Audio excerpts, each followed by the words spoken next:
What is going on, everybody? Welcome to the Awesemo.com NFL, not a strategy show. I do too many of these, Matt. NFL Deeper Dive Showdown Edition. Philadelphia Eagles, Dallas Cowboys, home opener at the Jerry Dome. We got a good one on our hands tonight. Could be a shootout if all things go according to plan. I'm Dave Loughran at Laffy_D on Twitter. Hit your boy up, and while you're at it, go say hi to Matt Savoca at Draftaholic. Running this one back once again. We've done a lot of shows together this year so far. Yeah, I don't know how they let us do this many shows together every week, let alone this week where I'm filling in for an extra show with you for Alex Baker. Shout out to him getting married this week. But yeah, here we are, Monday Night Football. Are you going to be able to keep your Philadelphia biases, positive or negative, out of this game? So you're a smart man. You know, they go both ways, man. Absolutely. Absolutely. Because I care a lot more about winning money than I do about the Eagles winning. Now, I'll say this much. It's not bad if both things happen, right? You know, I'd say that's a win. But absolutely. Yeah, you can't let biases get in the way, because then you're just making bad decisions. And then we're doing you guys a disservice here. But no, I do think that the Dallas Cowboys are a better team. And I don't think that's an egregious statement.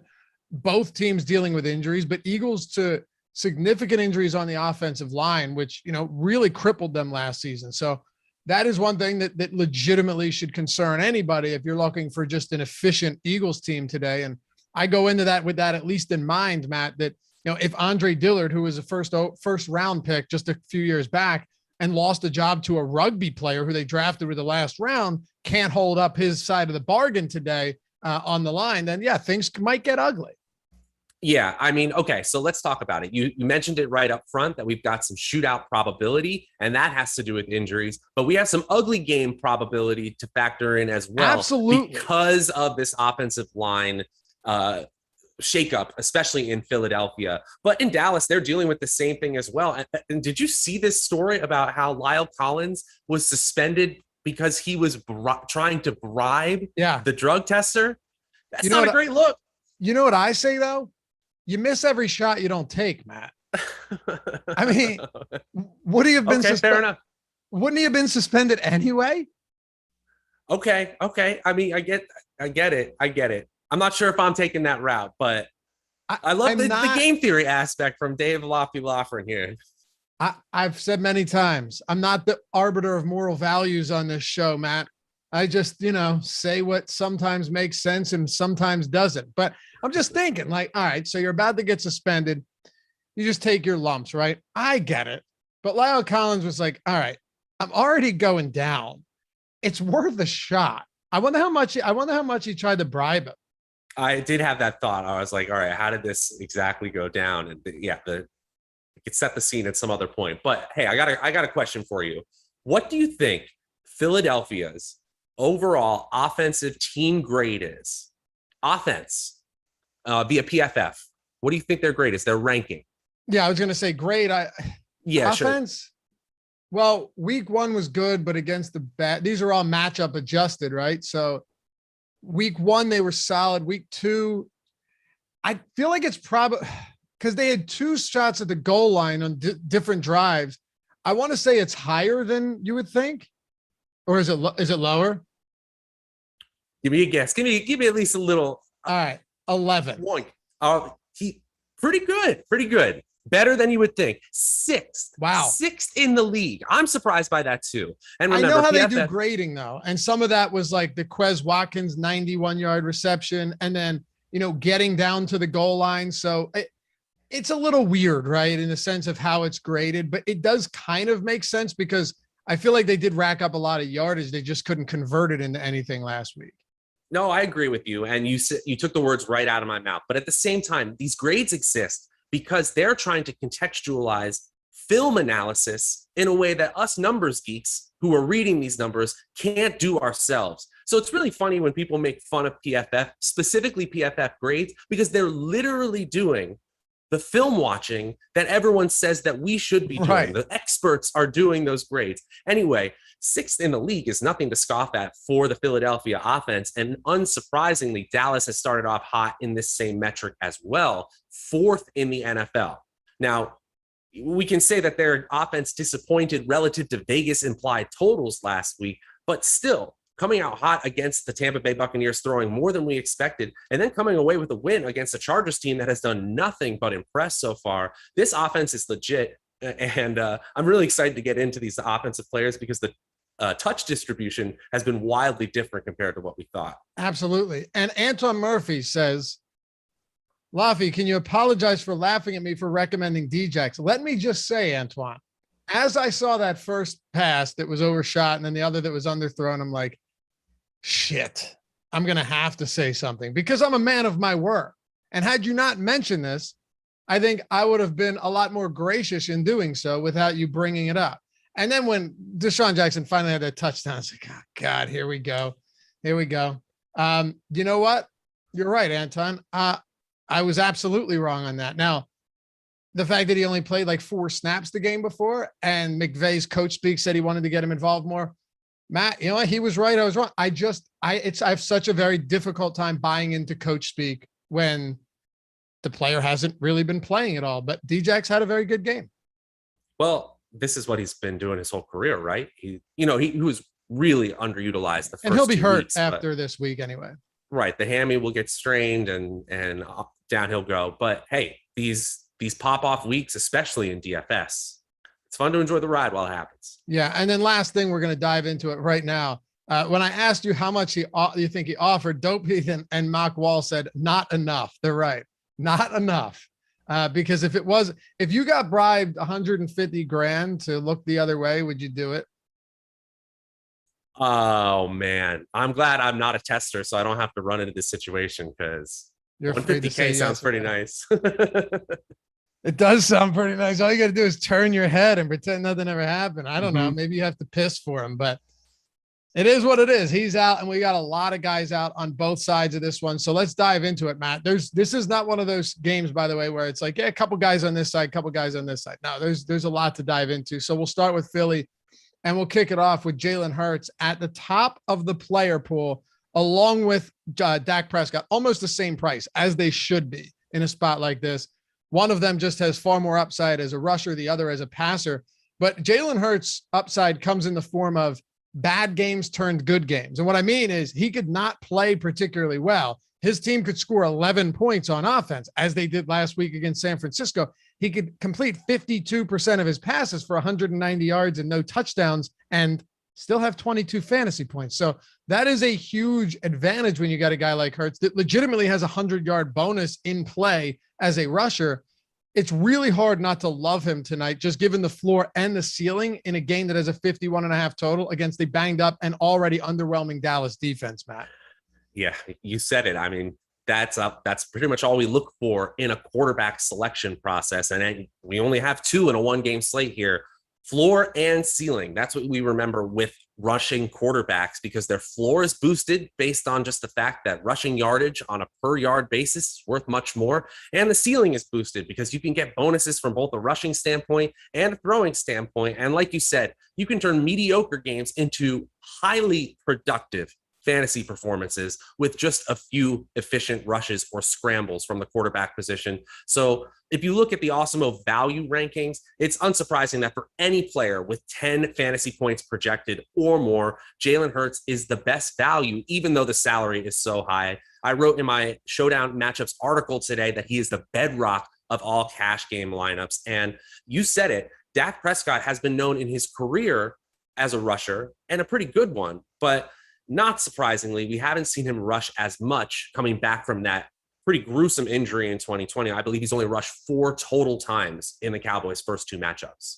And he hasn't really needed to yet, right? Like, I'm sure if Hurts was connecting on everything, you wouldn't need to see insane rushing totals. I mean, he's still going to do it just as like a Lamar Jackson would, but it definitely feels like one of these spots where Jalen Hurts may need to run more tonight. And it's weird, right? This is why I said it on the strategy show this morning. So you and I see eye to eye in this one front. And could this be a shootout? Absolutely.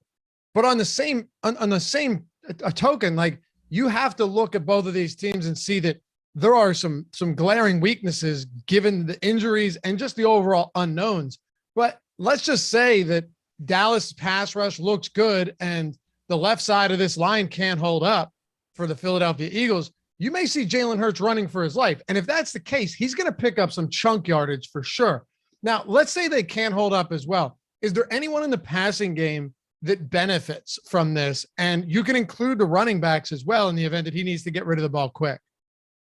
Yeah, I think you could see a larger tight end target share, especially if Zach Ertz, as we expect to be is in and playing his normal snap share. But I still think it's all about Devonta Smith in this passing attack. If you think Jalen Hurts performs well in the passing game, the first person I'm thinking of is Devonta Smith. He's already proving himself, yes, in this low volume offense, to be the alpha receiver, by far the leader on this team in weighted opportunity share that weights targets and target share and air yards share together.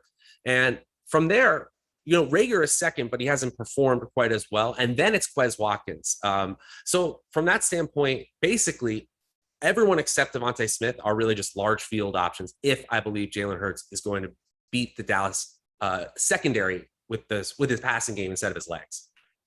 Yeah, and the thing too, you're talking about just weighted opportunity share. When you look at some of the numbers from Devonta Smith, on one hand, yes, you have to take into consideration that it is a low passing volume offense. That, right? So a higher target share, less volume compared to, maybe a bit of a lower target share, but higher passing volume, that has to be considered. However, when you have 53% of the Eagles' air yards this season with 226 through 2 games, Jalen Reagor's at 22%. That's how big of the gap there is. And that's exactly why you're saying, hey, these guys are dart throws.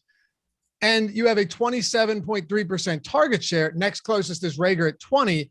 Yeah, there's still a lot of upside there. Not to mention that we saw Devonta Smith in week 1 really put up some quality numbers. Is he going to be a 12 target per game guy? Probably not. Unless of course they go down super early, not per game, but tonight, probably not. But in the event that they do have to throw more, and keep in mind, Hurts did throw 35 times in week 1. It's not like every game is going to be a Lamar Jackson type volume in this offense, but Devonta Smith is the clear top option in this passing game. Another guy I'll throw out at you though, and I don't feel great about it, but there is one thing. And if you watch the strategy show this morning, 9 a.m. Eastern, Mondays and Thursdays, you would have heard me say it. Hurts has attempted 7 targets in the red zone. 4 of them have gone to Dallas Goedert. So I do think just from a touchdown equity standpoint, you look at him and say, all right, he might not be getting peppered in between the 20s, and he's not. But once you get inside the 20-yard line and the goal line is in reach, Goddard has been looked at, whether it's designed or whether it's Jalen Hurts scrambling away from pressure. He's looked Goddard's way. Having a big body receiver like that in the red zone, especially with Devonta Smith being smaller, Reagor not exactly being a prototypical red zone guy, I do think there's a decent opportunity for Goddard to find himself catching one in the end zone tonight. Which is pretty appealing. Okay, I like that call. I still think that might be a little bit of variance, a little bit of noise, and basically outside of Smith, we're really just going to see a pretty varied target distribution week to week. But I'm not denying Goddard's talent. I'm not denying the fact that he is eventually going to succeed Zach Ertz in this tight end 1 role. I just don't think it's going to happen tonight or this season. He is I like that stat that he is leading the team in red zone targets. No one else has more than 1. More than 1, exactly what I was going to say. And he is one of 3 Eagles players with 1 end zone target. Again, that it just speaks to the overall receiving touchdown upside of all of these players. What is the probability that a player catches 2 touchdowns tonight in the Eagles passing game? Based on what we've already seen, it's pretty low. Certainly not impossible in a 1-game sample, but with Goddard, that red zone target share is intriguing, but I'm not sure if it's signal or noise. Yeah. So I think it's probably a combination of both, because this isn't just like some small bodied receiver that shouldn't be getting looks in the red zone. I mean, it's not out of the ordinary for someone like Goddard to be targeted in those spots when you don't really have a ton of that elsewhere. It's not going to be Quez Watkins, right? It's not going to be a lot of those other guys. For me, as a large field tournament play, because he's not especially cheap, he's not going to get a lot of ownership either. So that's what stands out to me. Look, I said it earlier. The main slate was not great to me. Crushed the showdown slate because of Kyle Juszczyk. Like, those type of plays sometimes, if you run with a narrative, sometimes it works. Hey, Shanahan really doesn't seem to be enamored with Trey Sermon right now. He always gets Juszczyk involved. Maybe he'll involve him a little bit more today. We get lucky, and you got to get lucky on these showdown slates, but the process has to lead you to that luck. So I do think while Devontae Smith is the guy, and I'm with you there, we do still have to play other players from this team if we're playing multiple lineups. Oh, absolutely. I just think I just like Jalen Reagor and the fact that Quez Watkins, I know he's been used on a limited basis, but an average depth of target of nearly 30 yards, meaning he only needs 1 or 2 catches to help me in a large field tournament. I'm fine with that. Although sure. I will say he's towards the bottom of the value rankings, so he doesn't look good on a points per dollar basis tonight at all. What about Zach Ertz? I mean, this guy has been super underwhelming. It's not that we expected insane numbers from him, but what is kind of interesting is that he is way cheaper than Goddard. He's discounted through the floor at this point. He's playing not many fewer snaps than Goddard at all, and he's running similar routes. So is there something to be said here? Like, all right, you know what? I don't feel good about him, but in the same vein as all the other cheap players we roster on showdowns, to make a lineup with CeeDee Lamb and Devontae Smith and Dak or Hurts to make that work, you got to make some concessions. What about Ertz all the way down there at 2,200 on DraftKings? Yeah, it's intriguing to me. And, he was limited this week because he was on the COVID list. He's activated, expected to play his normal amount this week. But as you mentioned, he's played quite a bit, 61% of the Eagles snaps so far over the last 2 games, and 38 air yards, especially for a tight end, nothing to scoff at. Dallas Goedert only has 40 himself. Now, the target share has been pretty diminished, as you mentioned previously. So you're talking about a dart throw tight end who's sharing the field with a tight end that is super talented. I think Zach Ertz is still underrated here, but I don't see it as a very high probability play. Again, we're talking tournaments only here, but you could certainly do worse, especially when you talk about end zone usage as well. We've seen an end zone target as well for him already. Sure. Yeah. And again, Matt, when I talk about these, by the way, thank you guys. I forgot to even ask for likes yet, and we're already over 100. So much appreciated. About 1,000 people watching. Love you guys. You make doing this fun and easy, and hopefully we all go home happy at the end of the night. If you haven't hit that thumbs up, hammer that for us. Only takes a second. And hey, subscribe to the channel. We're so close to 60. We're at 59.7, man. We're almost at 60,000.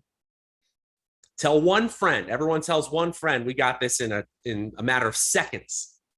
Yeah. That would be great. Let everybody that know. Just tell everybody. Bribe them actually to come over here, Matt. Yeah. I'm against nothing.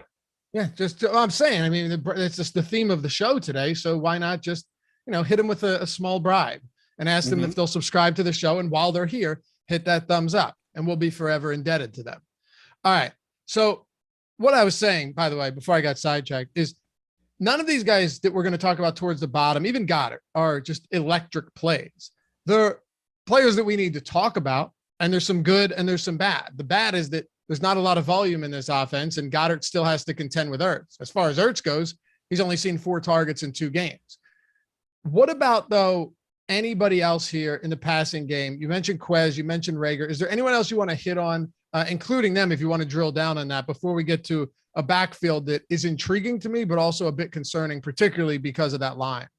Well, I'll transition us nicely because I think we need to talk about the fact that Miles Sanders is getting utilized more in the passing game this year than he has in previous seasons. He has 7 targets. That's tied for 3rd on the team. And his air yards usage, it's got some negative plays in there that kind of balances out, but he is getting targeted in checkdowns and dump offs more frequently than we would expect from a rushing quarterback. So I actually like Miles Sanders just from his receiving upside. Yes, it looks like Kenny Gainwell has that 2-minute drill roll nailed down, but I still think that Sanders, just as his floor from a passing standpoint, it's definitely better than I thought it would be at the beginning of the season. So one of my favorite stats, and I think it's super applicable for showdown slates because we're looking for that huge play, right, Matt? Sanders had 3 of the 10 longest runs in the league last year. 3 of the 10 longest runs were from Sanders against New Orleans, Pittsburgh, and Baltimore. All good match or all tough matchups. He has a low floor. Okay. He does. At his price point, he has a low floor, but I think he has a very high ceiling. And when you start to look at the breakdown of rushing attempts this year, there's no doubt that Jalen Hurts is siphoning off a decent amount of that. Mm-hmm. However, Sanders has a goal line carry. That's good. It's not like he's not going to be involved at all at the goal line. And as far as just overall rushing attempts, he's seen 47% of team rushing attempts, but 67% of running back rushing attempts. Close to 70. You know, it's not Derrick Henry, Dalvin Cook, Christian McCaffrey numbers. We get that, but you're also not paying that much for them. And I think just because he is dynamic, he's slippery, man. Like he can slip tackles and take off, and he's got breakaway speed. I'm with you. If I'm looking at my second favorite player here, well, I might even put him ahead of Devontae Smith, honestly, but I'm definitely putting him ahead of anyone not named Jalen Hurts and Devontae Smith. And here's the interesting wrinkle for me. I'm really not opposed to having lineups with Hurts, Devontae Smith, and Miles Sanders, because in a low passing volume offense with a rushing quarterback, you could easily fall into a situation where you have Miles Sanders rips a long run or is also involved in the passing game while Jalen Hurts runs himself and then hooks up with Devontae Smith on a high occasion, who almost has a 30% target share in this offense. I don't hate that. No, I don't either. Miles Sanders, especially on FanDuel, is my second favorite Philadelphia Eagles offensive player behind Jalen Hurts. Yeah, Dallas' beat up secondary is also going to trickle down to the defensive line. Remember, their first round pick, Micah Parsons, is playing very, very well. That is Dallas's first round pick. But he's being moved out of position to a defensive end position that he's not very comfortable with. So I don't even trust these stats that currently have Dallas as the 23rd best, again, bottom 12 in yards per carry allowed and bottom 12 in yards per pass attempt allowed. I think that their likely outcome is worse than that. You know, if we were just basing it on their personnel right now, I really think that Miles Sanders has a chance for a big game here. So on FanDuel especially, he's a no-brainer option for me. I'm with you. And hey, I see our boy Dave DeRemer in chat. DeRemer, big win yesterday, 15K. Congrats, dude. Love to see it. Awesome. Love to see it. We got to bring back the Hall of Fame, Jordan. Maybe we'll do that in a couple days. Bring back the Hall of Fame. If you guys do bink or finish top 3 in a field of 5,000 or more while I'm at it, if you use the Awesemo avatar, go to awesemo.com/avatar, right?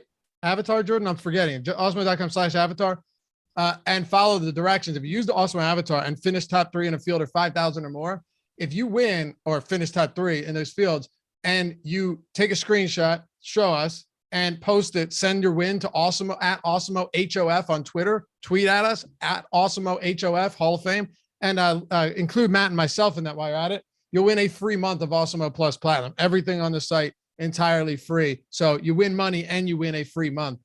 So yeah, be sure to check that out if you haven't done so yet. All right. And also we feature you up here. We feature the winners. We shout you out. We brag for you. It's a lot of fun. I think you'll enjoy it, especially if you win. Kickers, defense, anybody we haven't talked about. Kenny Gainwell, go ahead. Yeah, I think the kickers for both teams are certainly viable on DraftKings. You could certainly see a situation where Philadelphia, from a yardage perspective and a per play perspective, is fairly efficient, but just by the nature of them having a rookie quarterback or variance in the game, their drives stall out. So I particularly like Jake Elliott here. He's projected for just under Greg Zuerlein's projection here, and he comes in at a $200 discount. So I like that there. Yeah, John Wick. You got the Awesemo Cartman back there. What a good episode. Actually, have you seen Dog? And by the way, Awesemo, our name has nothing to do with South Park, for what it's worth. I just thought it would be funny because the name was similar.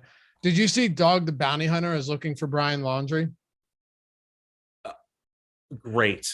So glad that we have the best on the case. I'm not going to lie. It kind of made me happy because I grew up watching Dog and Beth just smash people's heads into fences. I mean, it was something else. No, you must be, how old are you? I'm a little bit younger, so that's a little bit before my time, but I know what you're talking about. Dog the Bounty. And it reminded me because the South Park Dog the Bounty Hunter episode is one of the greatest episodes of television ever. Jordan's shaking his head. Yes, over there. Phenomenal. Want to get bear mace, bitch? Dude, if you haven't seen it, you got to check it out. It's so good. This has been the Deeper Dive. Yeah. I get sidetracked. It's late. This is my 8th show today. You want to talk about Dallas? Yeah, let's go there. All right, let's do it. Matt's like, get me out of this. Dak Prescott. What are our thoughts on Prescott here outside of the basic, hey, play Dak Prescott? But like if you were playing one lineup in a single entry, let's say, hold on, I just jumped in. I can't even remember what it's called. The $50 single entry on DraftKings. I think first place like 25, 30,000 or something like that. Right. But it's $50 entry. So field's not huge, not small either. Who are you captaining? Is it Dak or Hurts or someone else? Oh, I think in that kind of tournament, I'm captaining a receiver that I think goes off and gets a significant amount of the workload and production, and then pairing him with this quarterback. So if I were just going to play one lineup or 3 lineup like that, like a 3 entry max, it probably is 3 receivers. Maybe if I'm betting on one in particular, I'll do two lineups with one particular receiver and then a one with the other, and then I'll pair them with their quarterback. So I really like Amari Cooper, Dak Prescott, and CeeDee Lamb, Dak Prescott in those types of tournaments you're talking about.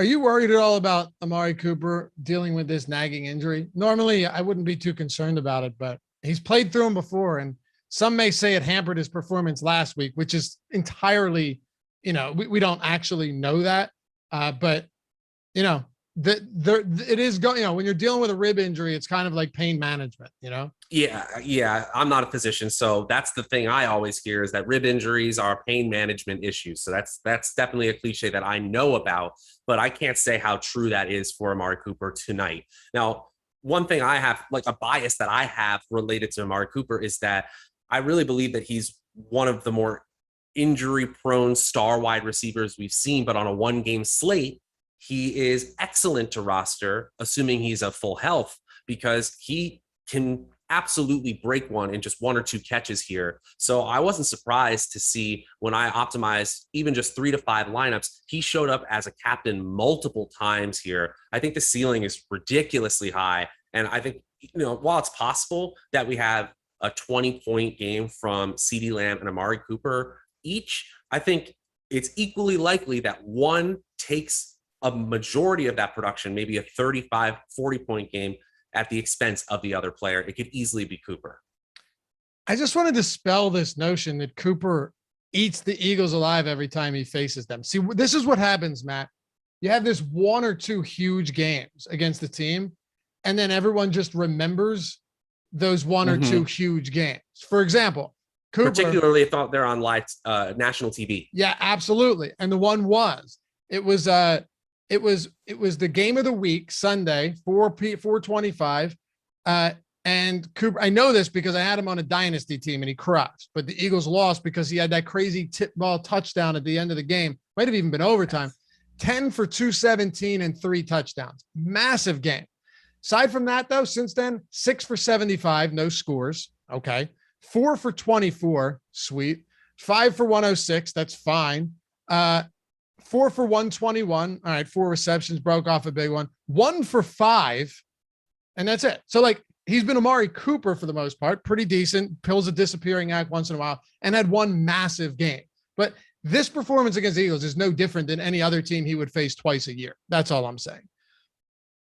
Yeah, I don't put any stock into how they did against a different version of the people with the same uniform. So I was gonna say Slay wasn't even there. If you're considering just the secondary in general, it's totally different than it was.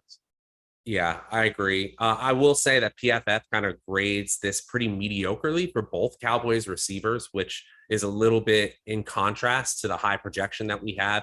I think just like every wide receiver in the NFL, there's a high amount of volatility here, but with Philadelphia dealing with injuries, really both sides of the ball here, I really think we have a pretty high probability of at least one of these receivers getting a 15-plus point game here. Oh, absolutely. And when you have 2 guys that make up 78% of Dallas's air yards already, right? and 54% of the target share, yeah, you best believe that there are going to be some opportunities here, right? Like these are just two players. There is no Michael Gallup right now. And I can't imagine you're particularly concerned about Dalton Schultz, Blake Jarwin, or Cedric Wilson eating into the opportunities. The real thing is, Matt, and if you're spraying, right, if you're playing a lot of lineups and you're just making sure you're covering all your bases, this isn't a concern. But not everyone plays 150 lineups. Some people are playing one, some people are playing 5 or 10, right? The idea is getting CeeDee Lamb or Amari Cooper right. So let's back up for a second, start from square one. Let's say you're captaining Dak or even captaining one of CeeDee Lamb and Amari Cooper. How viable is it? Talking from a salary standpoint, because obviously if we could play all the good players, we would.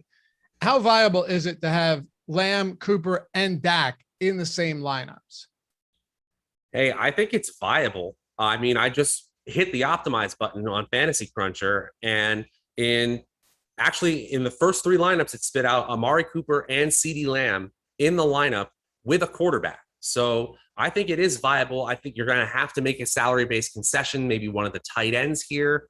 We mentioned the Philadelphia tight ends. It's almost the exact same situation with a timeshare tight end, both players that they like in Dalton Schultz and Blake Jarwin. But again, I don't hate it tonight. And you could even go to Kenneth Gainwell, who it would be a little bit of a contrarian take against Miles Sanders, but I think that you could easily project 6 or 7 DraftKings points for him, and at a reduced salary, that's fine by me.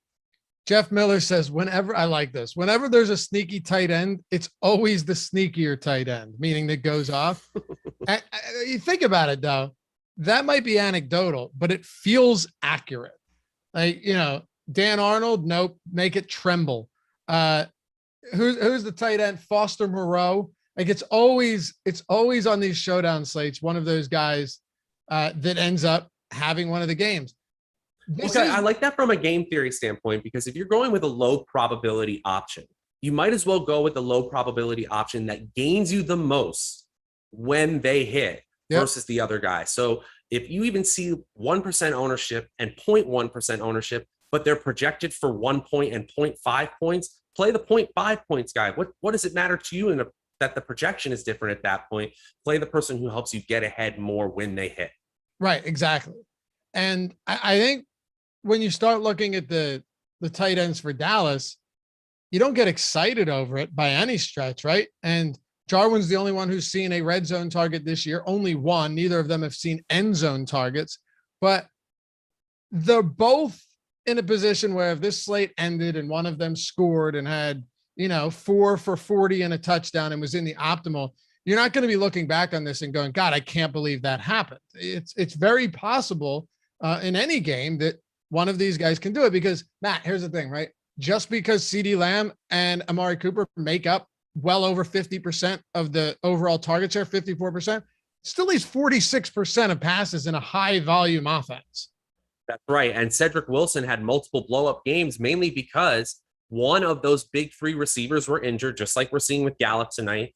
And we talk about this a lot in the NBA, where the concept of gravity, the defenders getting pulled towards the superstar players. Well, that's exactly what happens in the Dallas passing attack. And a speedster like Cedric Wilson can absolutely break one.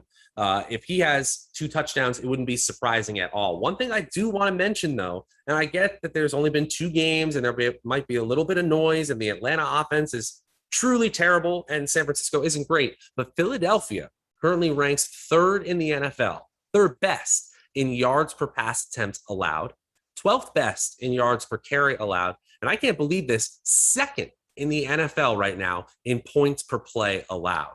So in some key defensive metrics to start the season, Philadelphia has actually been very, very impressive. Again, we talked about the shootout probability here, but now we're kind of bringing things back. It's not impossible to say, like, hey, they have 2 solid weapons that Dallas can utilize. Philadelphia has a possibility of shutting them down.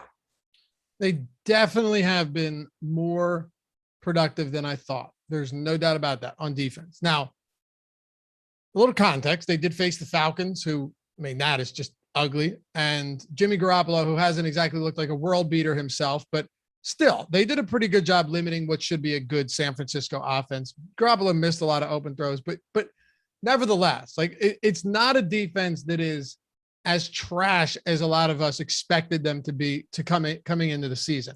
Now, this is a far different test, Matt, because you're getting two elite level receivers, an elite quarterback, and a run game that, while Ezekiel Elliott certainly isn't what he used to be, the combination of him and Tony Pollard is pretty good. I mean, this is a good offense. So this will be the true test today. It's also why I said, as we started the show, there are a lot of different, iterations of how this game could play out.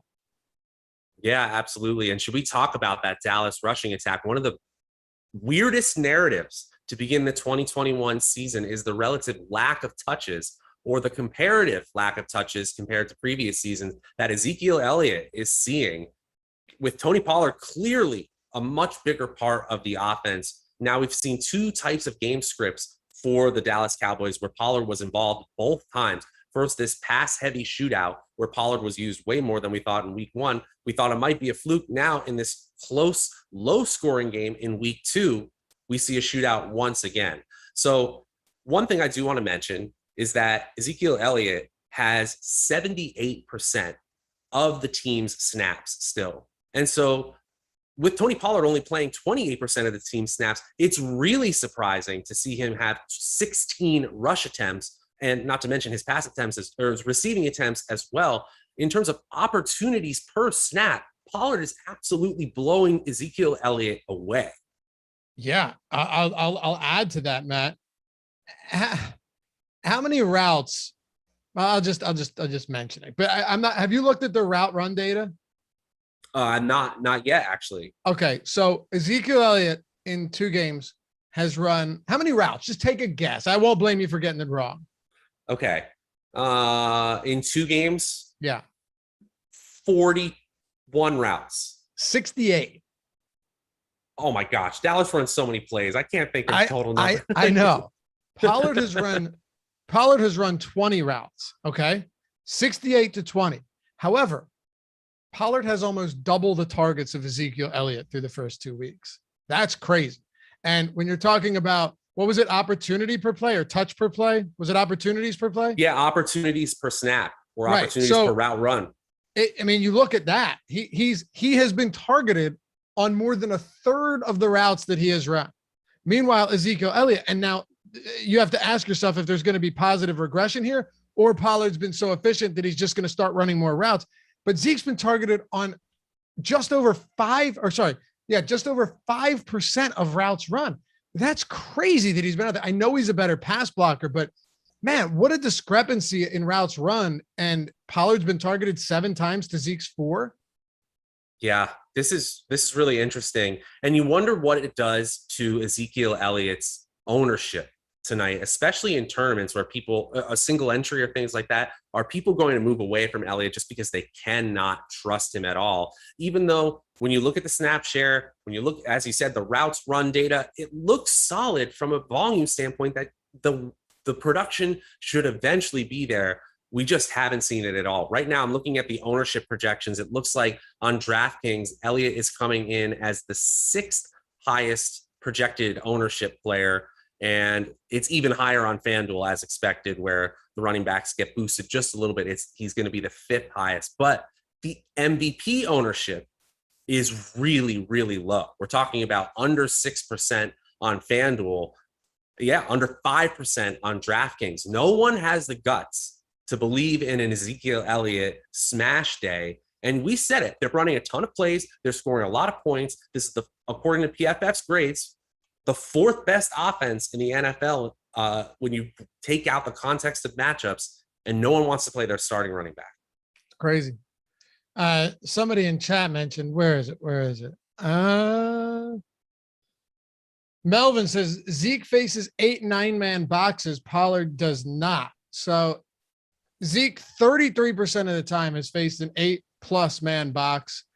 Pollard at 18.75%. So more than half of that. But yeah, there's no doubt that Zeke has been seeing more of that. I just don't know how much that matters. I mean, if Tony, The only thing is it just simply because Tony Pollard's a better pass catcher, and there's more assumption that he'll catch passes? I don't really know. I don't want to read too much into that after 2 games, especially with how efficient Tony Pollard has been when he does get the ball. So here's the way I typically utilize stats like targets per route run or targets per snap. I use them for middling to low volume players to signal the possibility that they might earn more volume. And then we saw Tony Pollard earn surprisingly large amount of volume once again. So if we see this a third time, what it means is the team thinks he's really good at this and they're going to utilize him like this. I just also think that, especially with just a 2-game sample size, the possibility of Ezekiel Elliott having a 25-point performance like the first round fantasy pick we thought he was 2 weeks ago is way higher than 5% his MVP ownership. I'm with you. I also don't, it's strange. It feels like Ezekiel Elliott's never had a good game against the Eagles, but that can't be correct.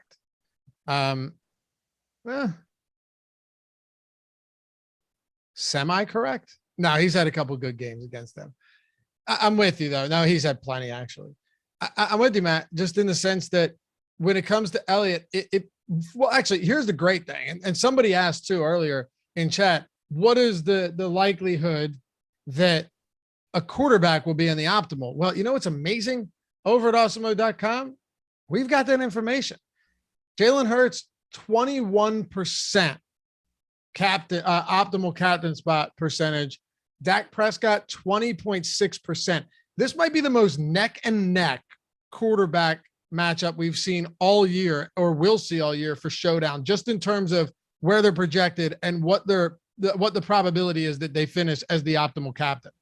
Hey, just want to remind you, though, that what we just said, although the numbers are staggeringly high for those quarterbacks and the fact that they're so close makes this slate really, really interesting. That still leaves about 60% of the possibilities out there for a skill position player being the optimal captain. So there are tons of great options tonight, especially at that top spot. And I will say this, though, just because they have very high ownership in the captain spot, their optimal captain spot probability is actually still marginally, but still higher than their captain spot ownership. So what does that mean? Well, it means that just because a player is high owned in the captain spot does not make them a bad play. That's right. Yeah, that's right. And I'm not saying you were suggesting that. I'm just saying a lot of people look at something and go, I got to fade. I got to pivot off of that because they're popular. And we should also add, it's very, very rare that no quarterback is in the optimal lineup at some point. Maybe not the MVP or the captain spot, but it's very rare that a quarterback isn't in the optimal lineup. I'm actually, you know what, Matt? I'm going to give us a little bit of extra time here before we close it out to build 2 lineups. Oh boy, here we go. Yeah, not right now. Not quite yet. We still got a few other things to cover, but to build 2 lineups. And one of them we will throw both quarterbacks in. And then another one we'll just riff and see what we come up. We'll say, larger field single entry, not crazy, but not the one. What's just the milli maker, not the milli maker, because with that you just have to get kind of wild if you're going to win, or you can go conservative and just assume that you're going to chop with 200 other people. That's right. The way. Yeah. All right. Dallas defense. They've held up. That I think that's the best way for me to put. They've held up. I know they gave up 31 to Tampa, but they held up against the Chargers, which I think it was you that said on Thursday or Sunday that game Herbert could have had a much better game had it been for just 1 or 2 of those plays, in terms of just drops or missed passes. But that's the way it goes. They have allowed 379 passing yards in both of those. They've allowed 408 and 431 total yards. So yes, they managed to hold up and keep them out of the end zone, only allowing 17 points. But from a yardage standpoint, the Cowboys have coughed up a lot of yards through their first 2 games. Oh, yeah. I mean, and it kind of forces the way that the Dallas offense plays, it kind of forces opponents to play pretty up-tempo and pass-heavy. And yes, as you said, that game in week 2 between the Chargers and Cowboys easily could have had 2 more scores on either side of the ball. And imagine how we're thinking about really the Chargers, which we learned a lot more about their team in week 3 against the Chiefs. and then how we would think about this Cowboys offense and have much more confidence in them. But from a defensive standpoint, they're injured. They have serious problems in the secondary. They're already dealing with injuries on the line so bad that they're moving their top tier linebackers to the line, as we mentioned, and they're already bottom 12 in some of the base metrics on defense that we look at. As I mentioned previously, 23rd best, or again, bottom 12 in yards per carry allowed and yards per attempt allowed, and right at league average in points per play allowed. This is not a defensive unit that is scaring anyone. No, it's not. And I'm not really, I think the Eagles have played well defensively, but I'm not buying it quite yet. I'm not. And given ownership, neither is the field. So I think we've covered most of them, and then we're going to hit our top props, bets, and build some lineups here. Jordan, will make sure the lineup builder is working so I don't get excoriated. To think that I would actually build a lineup $5,000 over the cap and be like, hey, this looks good. I didn't notice anything. That we just had a bug. I think it wasn't calculating for captain spot pricing, I guess. Yeah, no, what it was. Yeah, go ahead. It went where when you removed a captain from the spot, it didn't reset correctly. So the first captain we put in there was removed, thus giving us too much salary used when in reality it wasn't. Gotcha. Okay, that makes sense. Matt, any kicker action? Anything you want to talk about with the tight ends, Cedric Wilson, anybody else here that might end up being the Tremble or the use check, or somebody that we have to at least throw out there as a speculative play in a large field tournament like the Millie?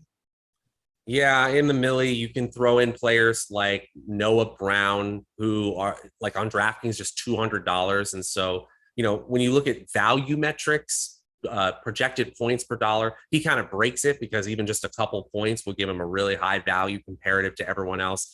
Kenny Gainwell, we did mention previously, I believe Boston Scott is going to miss this game due to illness. So that secondary running back position is pretty much locked up by Gainwell this week. Who else? I really don't know. I don't think we're really seeing much else on the Dallas side. They're staying pretty consolidated. And yeah, again, in tournaments, I'm not playing any of the defenses. I think there's too big of a shootout probability. And I know we spend a lot of time talking DraftKings, so let's take a trip over to FanDuel for a second here, Matt. First of all, when it comes to strategy for FanDuel, it can be different. Now, not nearly as different as it would be for like the showdowns for other sports, but is there anything that you think needs to be discussed for FanDuel that's just vastly different from DraftKings that we haven't already hit on?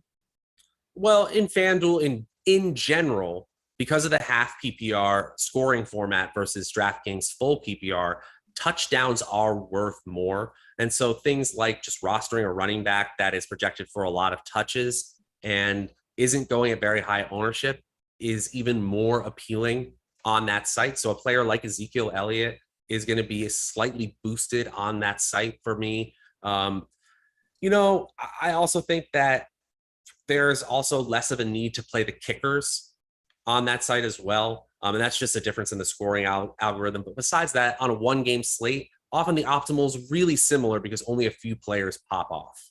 And lastly, if you're playing someone in the MVP spot, which is 1.5 times fantasy points, you're not paying 1.5 times their salary. So that's right. Right. Yeah. I want to add you're one really thing to looking that. for raw points there. Whereas with DraftKings, you can get away with being a little bit different and saying, all right, this guy doesn't need to be the highest scorer if I can get all the highest scores into my lineup beneath it. Bang, bang. That's why quarterbacks are more often on FanDuel, the correct captain, than on DraftKings. No doubt. All right. Hey, PrizePicks. I don't know if you guys have checked PrizePicks out yet, but I think we've talked about this quite a bit. And most people that go over there tend to thoroughly enjoy it because you don't have to deal with optimizers, people mass entering. You don't have to deal with sharks, none of that, right? All you have to do is pick 2, 3, 4, or 5 players available on the board. It's a daily prop-based contest as well. It looks nice. It's aesthetically pleasing, but it's also a place to win money and build that bankroll up, which is ultimately what we care about. Pick them. And if you correctly pick a 5-player lineup, you can net up to 10x your entry fee. You don't have to do 5. You can do whatever, but you can net up to 10 extra entry fee You have baseball, basketball, NFL, esports, all of these main sports. And we've got content for them over at Awesemo.com that you can use to your advantage, like the player prop tool and all of that great stuff. But the best part about all of it is, well, free money is fun. And if you use the promo code Awesemo, AWESEMO, when you sign up and deposit for the first time, get a match deposit bonus up to $100. So download it in the App Store, go to the Google Play Store, go online, PrizePicks.com, whichever one you prefer. Check out PrizePicks, use the promo code Awesemo, and start winning some money, baby. Matt, you got anything for us today?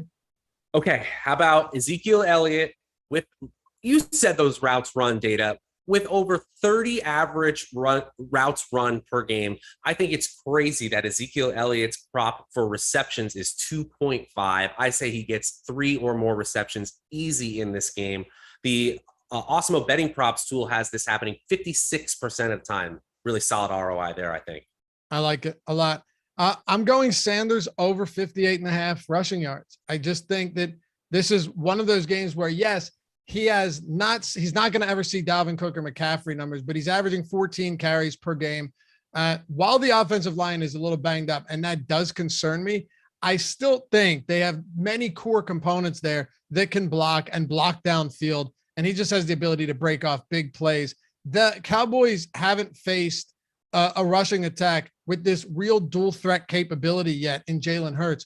I think he opens enough up in this run game, and that's what could save him here to get Miles Sanders over that mark. So, Matt, I like that. I like Miles Sanders as well, and we'll see where it goes. I will point this out too. I mentioned it on the strategy show. I hit it at 59.5 today. He's now over on other books, and this is what you should do. Compare other books to PrizePicks. He's at 63.5 now. I just checked, juiced at 115. So if that is, whether it wins or loses, that is objectively a good bet if you're looking at all of these other books, and he's coming in 5 yards below that. I like that a lot. All right. So what do you say we build some lineups, man? Let's do it. All right. And hey, we have 2,200 people watching on a Monday night. What's up, everyone? If you're new here, join the family, man. Hit that subscribe button. And if you want, you see those sweet badges and the emojis of my face and Eric's face. I don't know who, I think that's Eric. It's heinous. I'm just kidding. Eric's a fine looking lad. But if you want that stuff, hit that join button as well. Get some of the perks. But most important thing, you don't have to do any of that. Well, I prefer you subscribe because we're almost at 60,000, and that would be an amazing accomplishment. But hit that thumbs up. Matt, we are 138 away from 500 with 2,222 people watching. I think that's pretty easy to accomplish in the final 6 minutes, right? Right? Oh, yes. Okay. Yeah, I think so. I mean, I think we can hit that quite easily. So thank you in advance, everyone. Let's win some money. Let's make a lineup. All right. Let's say single entry, 20,000 up top, $15 entry. So, just do the math, right? Mm-hmm. Decent size, not the millie. Who are we captaining, Matt? DraftKings, yes. DraftKings, yeah. All right. Let's go with one of these receivers. We're not going to be alone here. We're going to have to differentiate our lineup in different places. But I'm going to go with CeeDee Lamb. I think that CeeDee Lamb is particularly lethal in this defense that is pretty zone heavy for Philadelphia. And I don't think they're really going to have anyone stopping him today. I'm going to go with CeeDee Lamb despite the highest projected ownership for a receiver in this game. I love it. Ghetto Farmer Boy says, Laffy, you never call a Hollywood actor's face heinous. See, look, you're allowed to call somebody heinous if they're not actually a heinous looking person, right? If they really truly are just, shockingly ugly, Matt, you keep those insults for somebody that is, again, somebody that's semi-presentable. That's just, I don't know. I think that's fair. What is it? The rule? Is it true? Is it necessary? Is it kind? If you can say yes to two of those things, then you say it. And for that, we had to say Eric's face was heinous. Oh, I like that. So it doesn't have to be all three. Okay. Very nice. And you know what? We'll make a FanDuel lineup. I forget who said that. We'll make a FanDuel. Oh, there's lineup. Eric in the chat. What's up, man? Yeah. Oh, yeah. I knew he was in there. That's why I said it. Going to put that on my resume is not shockingly ugly. That's good stuff. Until you get there for the audition and they're like, well, can't hire a liar. Anyway, CD Lamb. CD Lamb in that captain spot. Let's roll. I got to go Dak then. There it is. Easy peasy. All right. So for that point, I guess then I have to make the first hard choice of this lineup, which is annoying. All right. Taking a look at how we could use some of the remaining salary.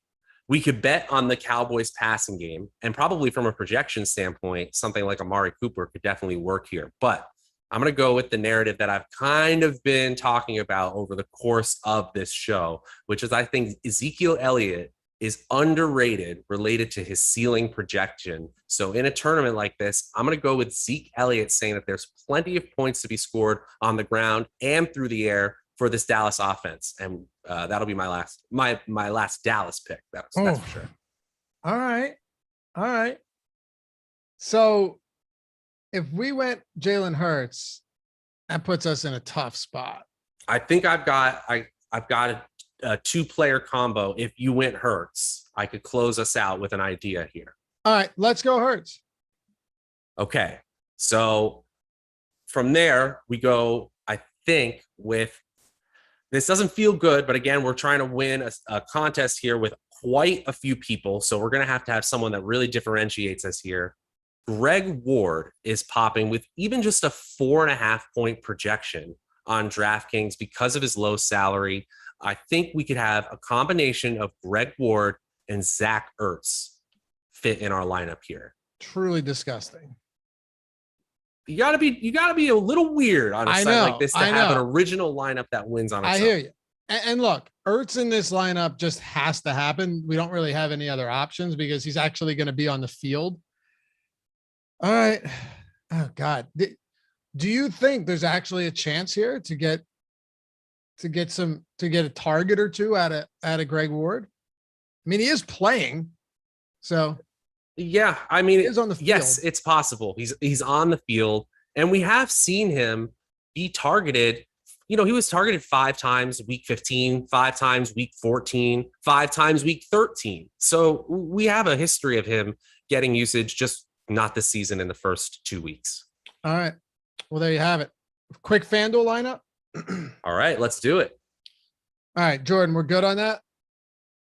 All right, I'll go here. I'm going MVP, Jalen Hurts. I think this could shoot out, but I also think Dallas could get ahead pretty early. And if that's the case, Jalen Hurts is going to be doing a lot of running with those legs of his. So give me Jalen Hurts at the MVP spot. Okay. How about we go Amari Cooper with this one, saying that he is the one in the Dallas offense that gets a majority of the production. All right, Amari Cooper. Let's throw it in there. So we got 30,500 remaining, 10K per player. I'm going to go with something we talked about earlier, and feel free to throw another pass catcher in here for Philly. I'm going to go with Miles Sanders here. Yeah, I don't hate, especially on FanDuel. Yep. All right, that eliminates us using probably the other running backs. Oof, I don't love it, but maybe Cedric Wilson here could help us out. 6,500 on FanDuel. Decent projection today, really solid in the value projections on Awesemo.com for FanDuel, actually 4th among all skilled players. Okay, go Cedric Wilson. I will point out too that Jalen Reagor is $7,500. That's a pretty cheap price point. We're not going to get to Dak here, so we're going to have to get creative.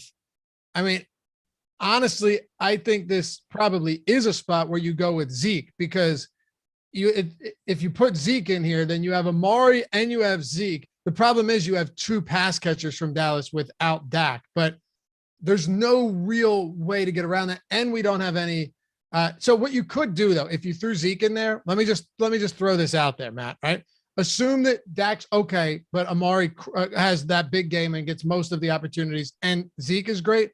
You could actually upgrade Cedric Wilson to Jalen Reagor. So then you have Hurts, Sanders, Reagor, Amari, and Elliott. That sounds safer to me, but I think you're not going to be alone with that lineup. That fits so nicely. But I do like the concept of that lineup, because really what we're saying is that Prescott probably crushes in that scenario where 2 pass catchers from Dallas is doing great. And you're going to want him.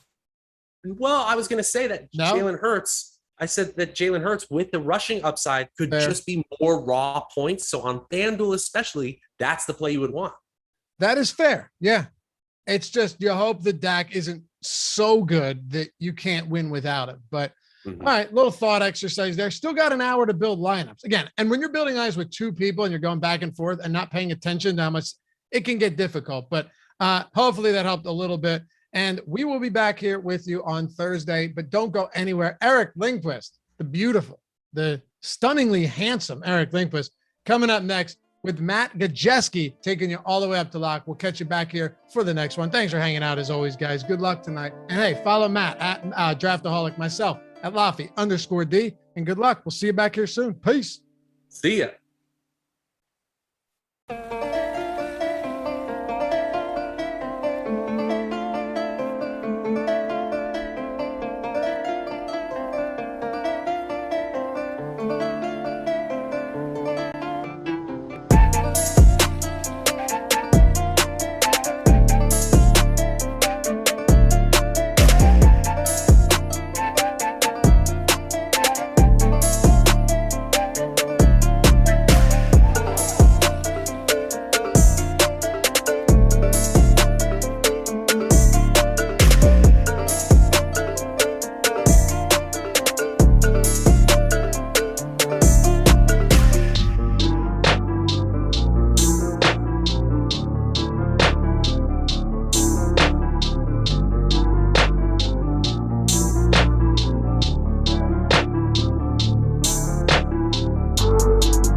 When Matt Gajeski gets sassy with people. It's beautiful. Jordan Klein. It's fun to do that to him. It's fun to do bad things with my friends. What is going on, everybody? Welcome to the NFL Live Before Lock show presented by PrizePicks. I'm Eric Lindquist. We're going to take you all the way up till lock of this lovely NFC East divisional battle. We have the Philadelphia Eagles, the Dallas Cowboys. A good time will be had, especially if we can make some money in the process. And the guy who's going to help you do it is one Matt Gajeski over there. He's Matt_Gajeski on the Twitter sphere. Matt, how you doing, my dude? Eric, I'm doing great. I'm excited for this divisional game we have tonight. Yeah. Let's get weird. Some Gainwell and the captain. Boston Scott is active. I don't know. I felt like somebody said inactive on the last game. I got to change everything so that I can jam 150 Boston Scott. I think that was definitely the right call. You are a sharp man, but you know what? If you are a sharp person there in the chat as well, you're going to hit that like button for us because that keeps the lights on. Hit the subscribe button and hit that notification bell. So, when this and all the other content at Awesemo is going live, we'll get to our sponsor PrizePicks here. Actually, you know what? Let's do this right off the get-go because I'm very curious. I want to put some PrizePicks stuff into play. I'm sure all of you do too. Use promo code Awesemo. I'll talk about them later as well. But right off the bat, looking at PrizePicks, we've got a couple of player props, and I want to make sure that I pull up the correct ones because they change and fluctuate just like a sports book might, just so that you can get the correct amount of action in here. Jalen Hurts, 249.5 passing yards. This is something I'm interested in. Which side do you land on? I think I would go towards the under, but I honestly think that one's probably pretty close. Okay. Dak Prescott, 299.5 passing yards. I would also lean under there, especially with them favored. Okay. Yeah. And this is kind of what we're looking at is these numbers have started to track up, up, up. And earlier in the day, I was on some of the overs that existed. And now it looks like you could be shorting this spot. And, you know, everybody's talking about the potential of this shootout. And I definitely do see some shootout builds that I have here. I have some 4-2s, 3-3s that are just basically, hey, let's jam in the top end guys at receiver. But I also see these divisional games being pretty highly contested, and you know, it can get really ugly. I'm looking at PFF grading Philadelphia for sure, 15th ranked defense. They're more middle of the pack. Dallas 27th. I mean, they're not great, but on the road, what are you kind of seeing for this game? Because I think I'm starting to see it a little differently. Yeah, I mean, I think they're good plays on PrizePicks. They're just a little elevated. My favorite over there is actually Jalen Hurts' rushing number. It's at 54.5. He's only been below that one time in his six. If we look at his 6 starts going back to last year, he's been above 60 yards in 5 of those 6. And he's typically going to get a handful of rushing attempts right around the ballpark of 10. So if he has any sort of efficiency or breaks off a long run, I think he hits that. Well, not only that, but you understand the one game where he didn't hit it, he played half of the game. So against Washington, they ended up benching him at halftime. That was the huge Doug Peterson blow up, sending everything into demise. Giants fans crying at the altar of the gods, the football gods, asking, screaming, anarchy, anarchy, all of that fun stuff. But yeah, he's definitely going to go over 50 yards rushing. I'm kind of there with you as well. I'm going to add that one to the ticket as well. Check out PrizePicks. We'll talk about them later. But of course, you guys are here to talk a little DFS action. Let's start with the quarterback position. You started talking about the rushing prop for Jalen Hurts. I love the over on that as well. What do you see from a passing perspective for him today? If we go by game script, they're projected to lose this game 3.5 in some spots, depending on where you're finding it. That means they should have to throw the ball a little bit, and they haven't really hesitated to throw with Hurts in situations, particularly when they're down. And I think there are some weaknesses on both defenses, particularly because of injuries. So I think Hurts is going to have a fine day through the air. Again, he's mainly going to get there with his legs, but if you're trotting out any sort of stacks or looking at receivers in the captain spot for Philly, I think you're fine with it just knowing that Hurts is going to have some volume in the pass game. Okay. Jordan Klein just left us. I don't know where Jordan Klein went. I'm worried about Jordan Klein. Do you see him? He's just disappeared into the abyss. He doesn't care about our show anymore. I guess we're going to be at a 2-shot for the rest of this hour, so that's exciting. Let's talk Dak Prescott on the other side. He's good at throwing the football. No real rushing upside that exists with him at the moment. I probably wouldn't want to run around if I had a fractured ankle in the way that he did such things. Oh, hey, Jordan Klein, he's back. I absolutely think I would not want to be running around very much at all either. How about yourself? I like that he does have a little bit of rushing upside, and we haven't seen it this year, but we know he has it. Yeah. So he's not going to be standing back there like Tom Brady. So that I think is positive that you could at least have the chance to pick up a couple of yards there. I'm with you though. He's not going to be running as much as Hurts. It's just not his game at this point. But at the same time, they're throwing the ball so much, playing fast, up-tempo, such pass-heavy football, and they have a very narrow target distribution. It's really easy to play Dak, too. Okay. Yeah, I love playing both quarterbacks here. I mean, are you going to have – I'm going to have builds. It feels like there's been a couple of these slates we've done together where it's like jamming Devontae Adams, jamming some of these other guys. I'm going to have builds where I just have one of the quarterbacks and I'm playing 2 of Amari Cooper and CeeDee Lamb on the other side. I think also Jalen Hurts playing him with Rager, playing with Devonta Smith. He's kind of the more unique guy where I feel like if I'm captaining him on DraftKings, I probably don't have a pass catcher that's going to be the guy who blows away the slate. More than likely, I feel like it'll feel like a Jalen Hurts captain situation. And I think that seems pretty fair. Which of the 2 quarterbacks on DraftKings are you more likely to captain? I think Hurts. He just has the slightly better projection based on his rushing upside. And I think if you're playing these guys in tournaments and you are running them in the captain, I think you want to double stack them both, even Hurts with his rushing upside. And it comes down to price. Like Amari Cooper and CeeDee Lamb, you have to break the bank for those guys. But at the same time, they're really the only 2 players that get significant target shares. Sure, you're going to see Dalton Schultz, Blake Jarwin, these guys, Cedric Wilson. They'll pop up for big games occasionally, but most of that target is being funneled through Cooper and it's being funneled through CeeDee Lamb. On the other side, low volume pass attack, but they're just priced so cheap. A guy like Zach Ertz, he's barely above the minimum. So it's very easy to double stack Hurts and still jam in really good plays around him. And because of price, I'll probably double stack him in tournaments as well. All right. Well, anything else from the quarterback position? I think we kind of covered it. FanDuel, I feel like they're a little bit better plays. If you're playing over on FanDuel, I constantly say it all the time. I'm much more inclined to just be jamming a lot of QBs into the MVP spot. For sure. I think on DraftKings, they go a bit over-owned in tournaments, and then they go a little under-owned on FanDuel. FanDuel's hard anyway because you only have the 5 roster spots. You're just going to get into a lot more chops, especially if you're playing the big tournaments. But on DraftKings, you and I talk about this a lot on our Monday night show. If you're playing one of these receivers in the captain spot, there's a real chance that they could outscore the quarterback just based on PPR value alone on DraftKings.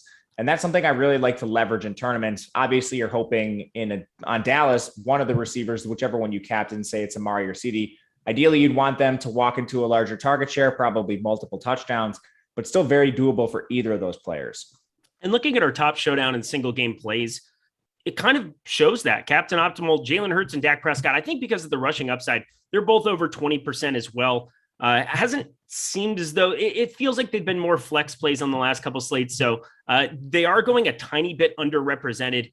There is some leverage to be had by playing them in the captain for maybe the first time in a long time on DraftKings. I'm right there with you. They tend on FanDuel to kind of go really, really under-owned in the MVP spot. So I think that that's going to be kind of what I'm doing. That's why you should also be playing multiple sites. Check out Yahoo too. It looks like it's going to overlay. Let's move ourselves on to running back. I'm looking at this top end here in Ezekiel Elliott, and I was getting to almost none just using Awesemo's projections. My first couple runs, started tweaking some stuff. I got up to 15%. I think I'm good at being half of the field on this guy. I think that there's a lot of passing volume that can kind of exist elsewhere. I know Lofty was citing a lot of his routes run stats, and those are kind of ridiculous numbers, but not getting targeted at nearly the clip of any of these wide receivers. Obviously, Tony Pollard's there. So what are we doing with Ezekiel Elliott in this spot? Yeah, and I wouldn't look too much into the routes run. If you just look back to week 1, I mean, Pollard was still playing in a rotational role. In week 2, you have them far similar in snaps and routes run.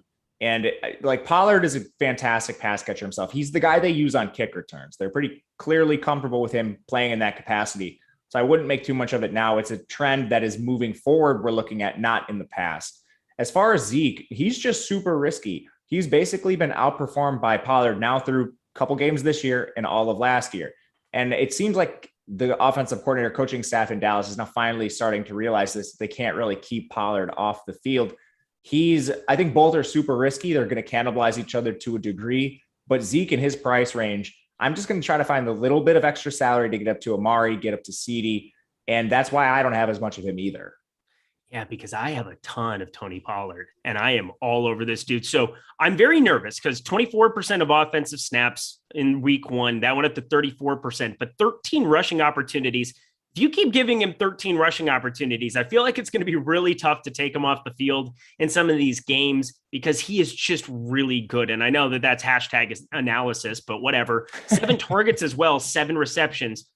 He's not going to bat 100% in that regard, but definitely feels like a guy who's going to get involved in the passing games, dynamic playmaker in space. I love Tony Pollard. I'm a mark for him. It's partially because my best ball shares, I'm already invested in this guy. What's, a couple more $100 over on the old DK machine. What are you doing with him today? I like Tony Pollard. It comes down to price. They're trending towards more of a 50-50 timeshare. And again, it's been in favor of Zeke so far. But even if you just look to last week, and you try to look at snaps, it's still pretty much in favor of Zeke, but carries, they shifted drastically. 16 for Zeke, 13 for Pollard. That's a lot closer than I think anybody was expecting in that particular game. And again, they kind of had the luxury of using Pollard a little bit later in the game. But again, just looking at efficiency in that contest as well, Pollard running circles around Zeke, 71 yards for Zeke, 109 for Pollard. And that's not a blip on the radar. That's a trend we saw last year too. Yep, it's a trend we saw last year, and if it continues to come to fruition, man, it's going to be hard to take him off the field because you're going to start hearing clamorings for him to be getting more of the backfield. But Ezekiel Elliott making a truck of money, good times for him. Let's talk Miles Sanders here on the other side. I did allude to it. Boston Scott, people were talking about his sickness. I think he's going to be active. I mean, we've seen random times, and this is just where it's annoying because I feel like this is deja vu where I've had some of this stressful thoughts about Boston Scott where he just emerges from nowhere and just plays a bunch of snaps randomly in spots. But Miles Sanders, you got to still feel good about at least 66% of the snaps here in the early going. What are we doing with Miles Sanders in this spot? I think you can get to Sanders. He's going to be contrarian. He is ceding more work than he did in years past to Kenneth Gainwell. And that's kind of why I don't think you're going to see a ton of Boston Scott, because Gainwell's played pretty well in his role. Gainwell, he's a guy that came out of Memphis. He also played some receiver in college. Actually had to move him to running back, starting running back in 2019 when they had a lot of injuries to their team.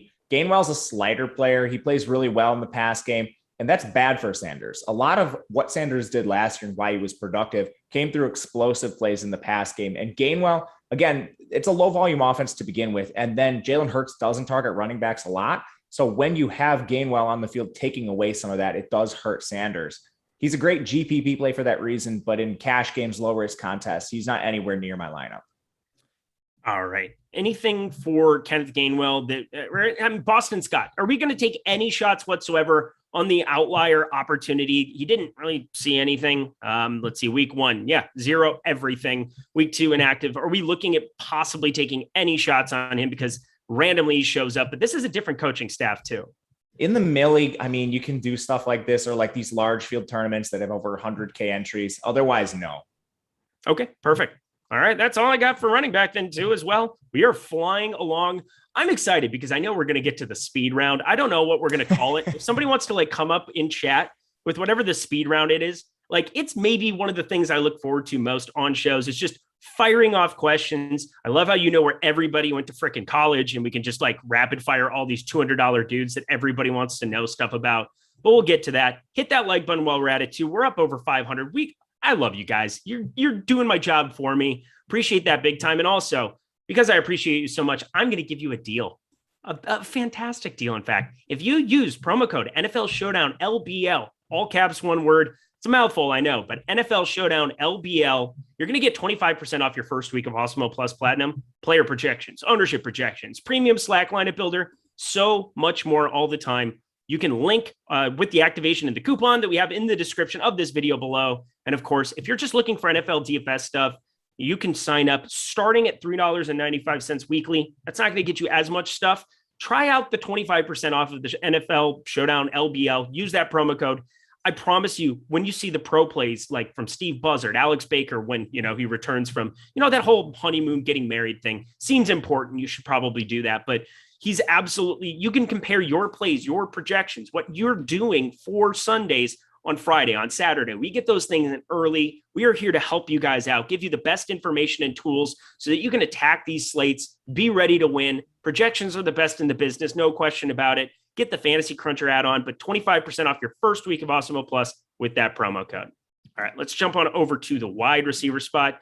This is always on DraftKings where a lot of slates are kind of made and broken. Let's start with the Philadelphia side, just because they're the visiting side here. Jalen Reagor, definitely somebody that I was pretty invested in against Atlanta, somebody that I was sadly invested in again in week 2. Didn't really go that well against the San Francisco secondary. Not that I'm shocked by any means, but somebody that I think is starting to get more of a prominent role. Devonta Smith, obviously in week 1 as well against that putrid Atlanta secondary. That went pretty well as well.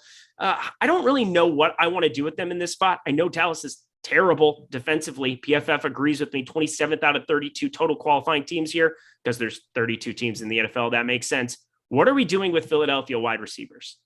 I think you're prioritizing Devonta Smith based on a really small sample. So it's not something I think you feel great about, but at the same time, he's been the clear wide receiver 1. Everything you look at, snaps, targets, air yards, all of that indicates Devonta Smith is going to be the number 1 receiver.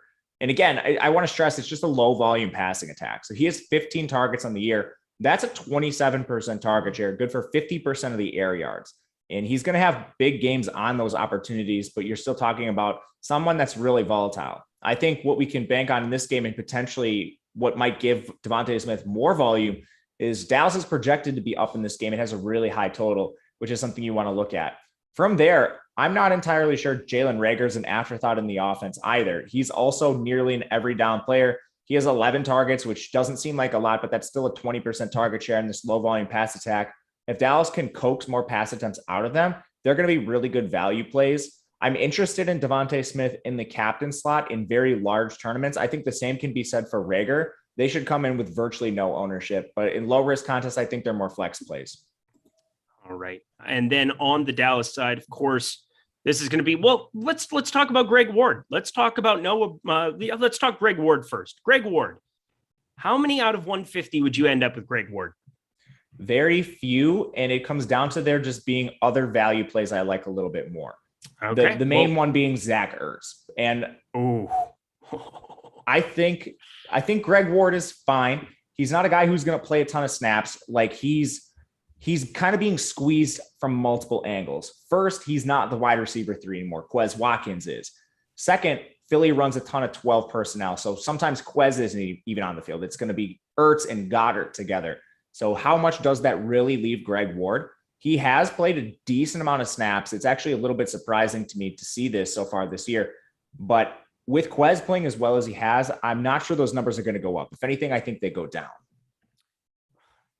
Zach Ertz, the one guy that I'm looking at my allocations and I just have very little of, because I think he's going to be popular at his number. Maybe he should be popular at his number, and we'll talk about him here at the tight end position. But let's round out wide receiver with the Cowboys side. I think the more potent side, but of course, ownership is a thing when you play DFS. And so we got to be cognizant of it. CeeDee Lamb, Amari Cooper, pick one. CeeDee. Okay. And give me why. He has a slight edge in targets and air yards. The air yards aren't actually that slight. 44%, nearly 43.5, I guess we'll call it, to 33.5 for Amari. So he's being used downfield. Amari comes into this game a little bit banged up. He practiced in full, so I think Amari's fine, but he had been dealing with an injury. Ultimately, you're splitting hairs with these guys. So if you want to pick one over the other, like you could also play this the other way. Amari Cooper has more red zone targets. Whatever stat you want to look at, you can split hairs either direction. What it comes down to is I think you play the one that you have conviction on, or you take a look at ownership. And I think CD is going to come in higher owned. So in tournaments, I'll play more Amari in the captain, but it's going to be plenty of both.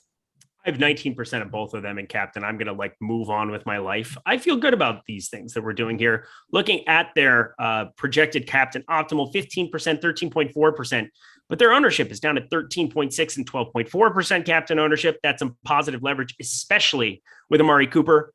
Part of it, just people love playing CeeDee Lamb. Man, this guy, it's like an identical thing over on FanDuel. It's an identical thing on Yahoo. Definitely going to kind of be looking at getting more Cooper just because I find it so hard to differentiate the two personally. I understand what you're saying completely, but I mean, Amari Cooper has shown just as much ceiling, at least from a ceiling standpoint. Would you agree with that? Oh, 100%. You made me pick. I did because so, I mean, it's a show that we have to do that kind of stuff. But you said you have 19% of both. My exposures are similar to that, and they're split right down the middle. Okay. Well, beautiful.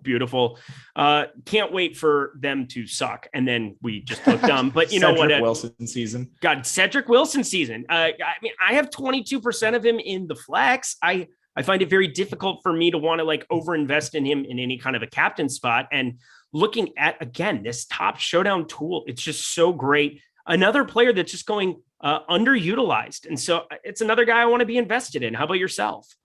Yeah, I love Cedric Wilson. He's like Greg Ward to a degree where he is being squeezed from multiple angles.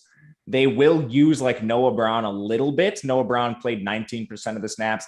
Dallas did turn to more 12 personnel without Michael Gallup. So you're going to see construct lineups where I'm talking about on-field lineups now. So the Dallas will use 12 personnel with Dalton Schultz and Blake Jarwin at the same time. Dallas also uses 21 personnel with 2 running backs at times. So all that does squeeze Cedric Wilson. But with that said, he's still the wide receiver 3, 58% of snaps in a Dak Prescott-led offense. There's plenty of upside there. And as far as wide receiver 3 goes, I prefer Ced Wilson at his price a little bit more than a Quez Watkins on the other side. Okay. Let's go to tight end here because this is going to get just fascinating to me because Dallas Goedert, I'm getting just about none of. Part of that on DK is 6,600. Looking over at FanDuel, what is he coming in at? 9,500. It just feels like with Ertz back, it is so hard to get to him. And I feel like people still on these showdowns try to make plays a thing in this spot. Is there any reason for optimism playing Dallas Goedert here? In tournaments, he should come in with less ownership.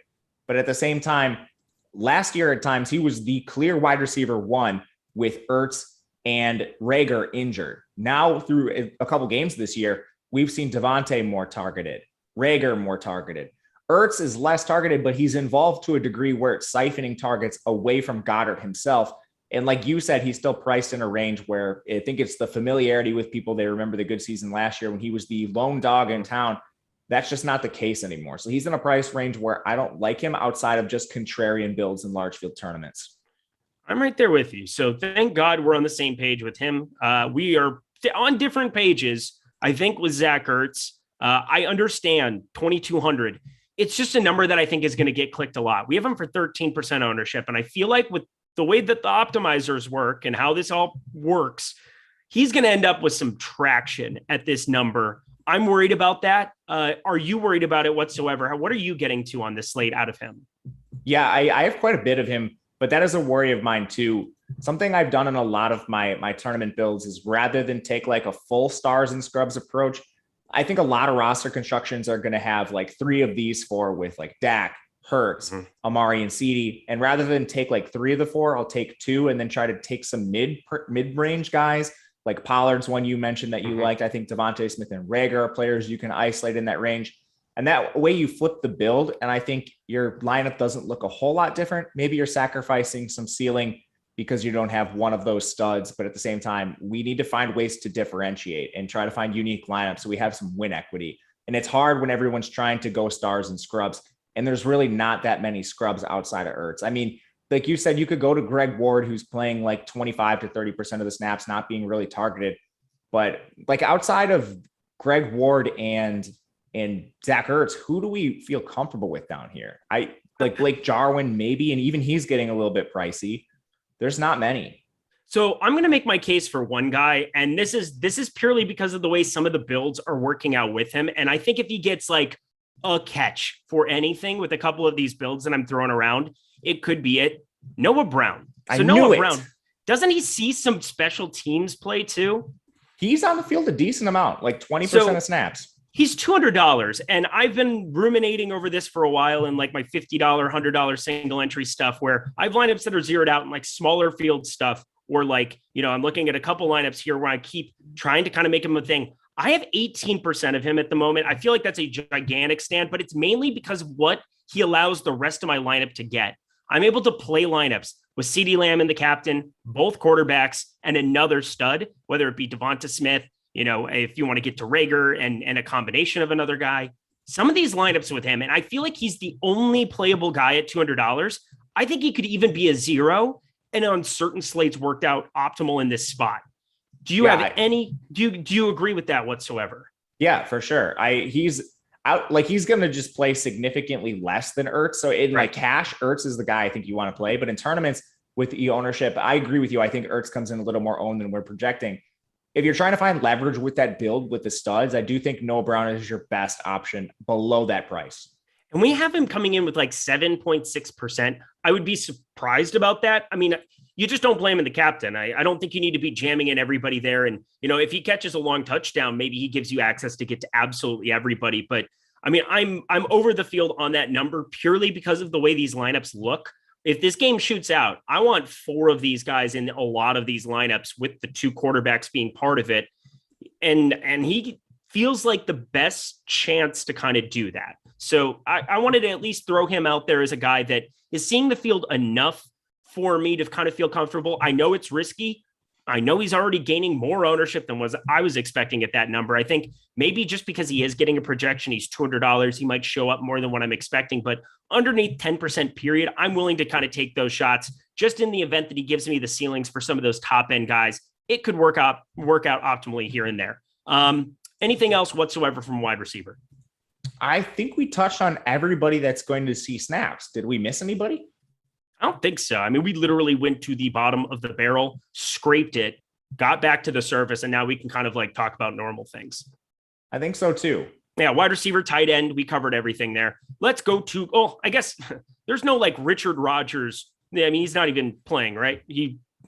I know he's on the practice squad, but I don't think he's playing. Mainly just throwing him out there because he's a guy that like at, 2,500, I remember like a Thanksgiving slate or something like that where I played him just to get that same access to ceiling stuff where you play the 2 tight ends, whatever. Nobody cares about that. Let's go to kicker, round this thing out. Greg Zuerlein. Can I ask you a question about tight end first? Yeah, absolutely. Which team would you rather play a tight end for if you weren't talking about price? Like ignore price for a second. I'm lower on just about every single one. Just mainly, if I had to pick one, I'm going to Blake Jarwin. I have 15% of him. I think that's the only, I'm just slightly under the field on him. Dalton Schultz is sitting there as well. Basically, when it comes down to these two guys, I'm just going to go to the guy who saves me 1,800. It gives me more access to the ceiling. I think that the field, it's only a 4% difference. And looking at our showdown plays, it's so hard for me to differentiate between the two again that I just kind of take the savings. And Dalton Schultz is going a little bit negatively leveraged here in this spot. So just kind of seeing that number on him as opposed to, $300 that we have. What is the number now for what would you rather be doing? You answer the question while I find out my exact answer with these lineups. So our ownership projections have the two expensive tight ends. So that would, not the expensive tight ends. Goddard. Yeah. Goddard and Jarwin close to each other in ownership projection. And then a little bit lower. Ertz and Schultz are a little bit closer as well. I think the Eagles tight ends come in with more ownership overall because of some name recognition and the way pricing's coming out with Ertz being so cheap. But at the same time, even though the Dallas tight ends don't play as much, they're very active in the pass game, especially with routes run, and they're just playing on a much heavier pass-friendly offense. And that's already borne out in like early target data we have for these guys. If you look between the Dallas and the Philadelphia tight ends, Dallas has more targets, even though they're not playing as many snaps, just because they're throwing the ball so much more than Philly. So I think there might be a little bit of a leverage spot if you're playing tournaments for guys like Jarwin and Schultz. Okay. Well, I'm right there with you where I think the Dallas side is definitely where I want to go to more. And part of it is just cost prohibitiveness of playing a guy in this spot like Zach Ertz. It doesn't fit with the lineups that I'm trying to build, high ceiling and, avoiding duplication, saving the money on him. You take out the 4,800 guy, you put in the 3K guy, you have 1,800 that you're leaving on the table automatically. I kind of like that route for Showdown. I think it avoids the duplication in the long run. We have 2 super chats to get to. We got 2 of them. I'm going to throw them out there right now before we get to defense.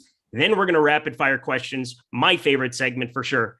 We got D Niz, $5, high dollar single entry, Dak at captain plus Rager flex or Zerline at captain plus Cooper flex. So it's basically Rager and Cooper in the flex and then Dak on the first one, Zerline on the bottom one. I'm going to go to the Dak Rager. That just seems a little bit easier. If it's a high dollar number, I don't necessarily want to get cute with Zerline and the captain.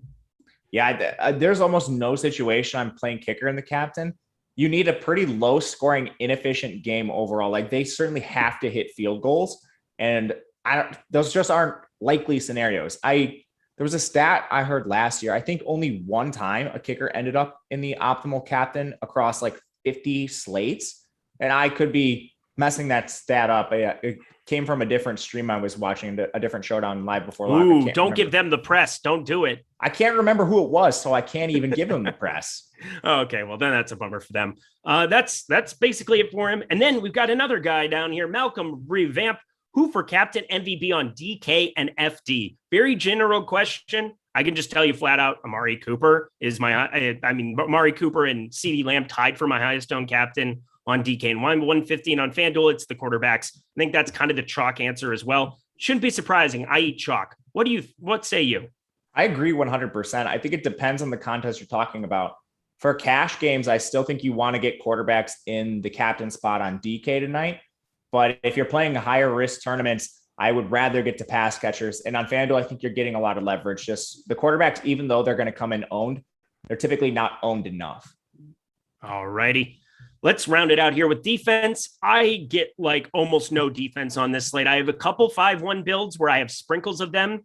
And that's kind of what I always do out of an allotment of 150. But otherwise, I just find it so difficult for me to want to find many ways to fit them in. They're already owned. A surprising number. I would say over-owned in this spot. How about yourself? Yeah, I agree with you. I don't think I have a lot to add to that. That's lovely. You know what? That was the best analysis I've ever heard out of you. You just left me out there to dry. I do not like dead air. It is like something that I am vehemently against as a person.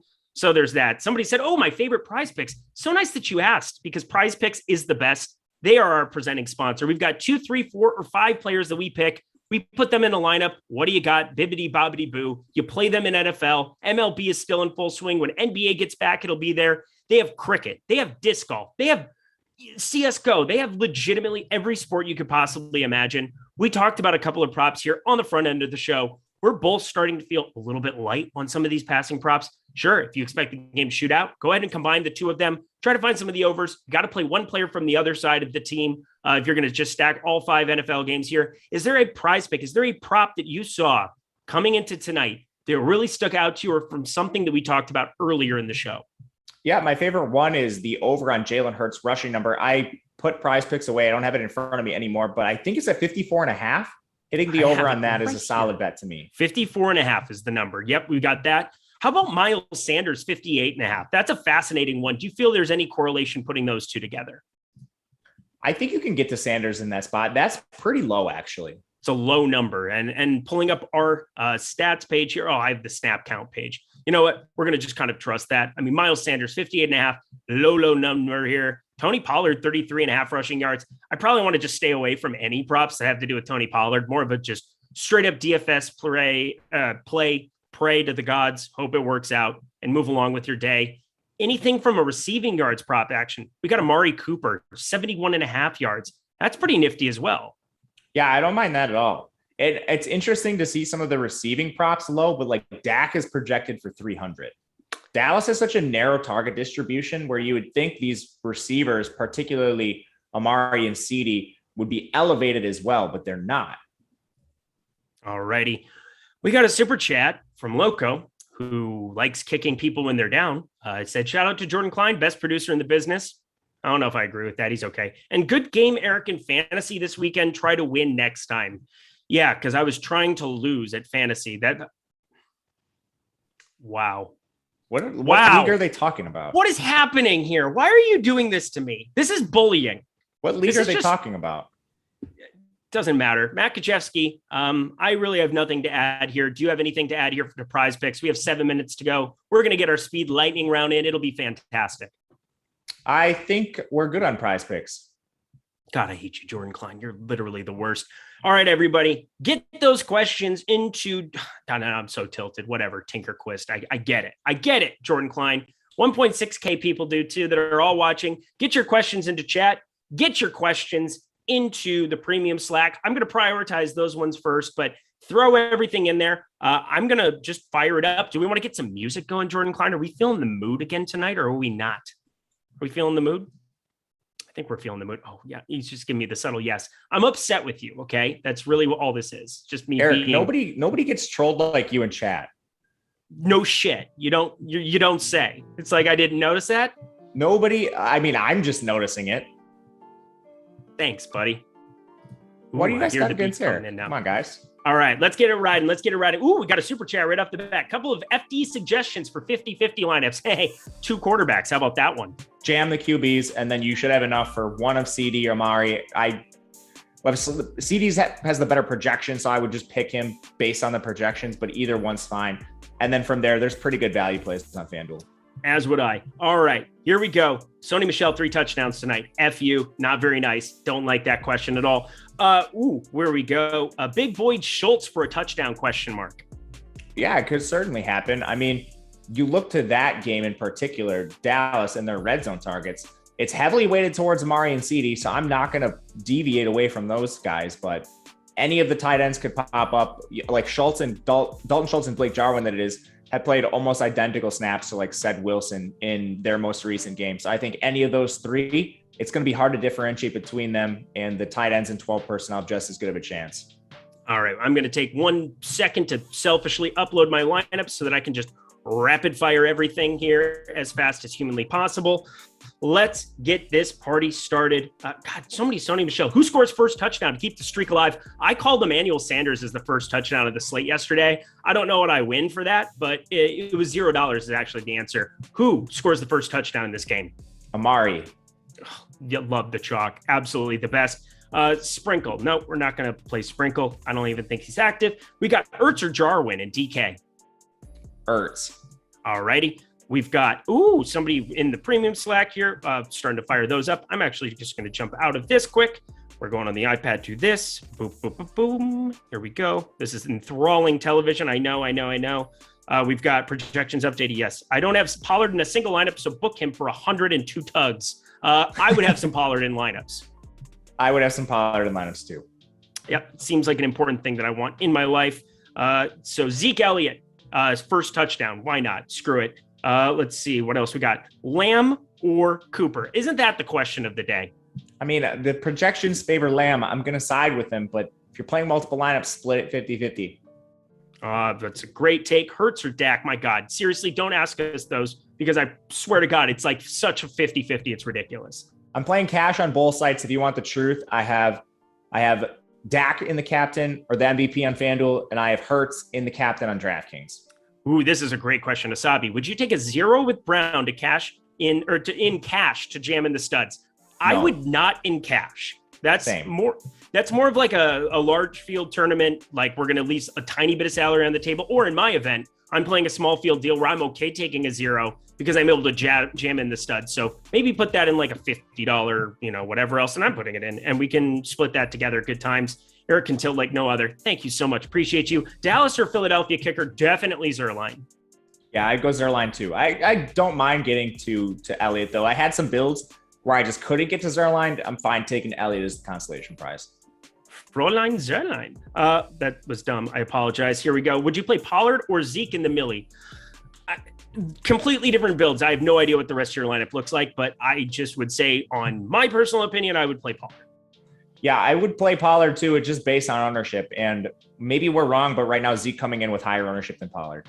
If playing Zeke is wrong, I don't want to be right. Or the other way around, the inverse of that. Rager or Smith at captain? Smith. Okay. We've got Joe Flacco. No. Hurts no. Rushing first TD. Would be awesome. Pollard at captain, too crazy for Millie? ? Oh, no. You can definitely do that.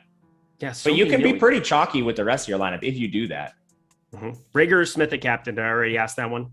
Yeah, Smith, all things considered, just picking the better play, be Smith. I'm going to time out Butthole Jenkins because that's what I like to do with my life. Have a nap, sir. Enjoy it. Chill. What was the other question? Ooh, what are the chances that Amari Cooper is going to blow CeeDee Lamb out of the water? I can guarantee you one is going to beat the other.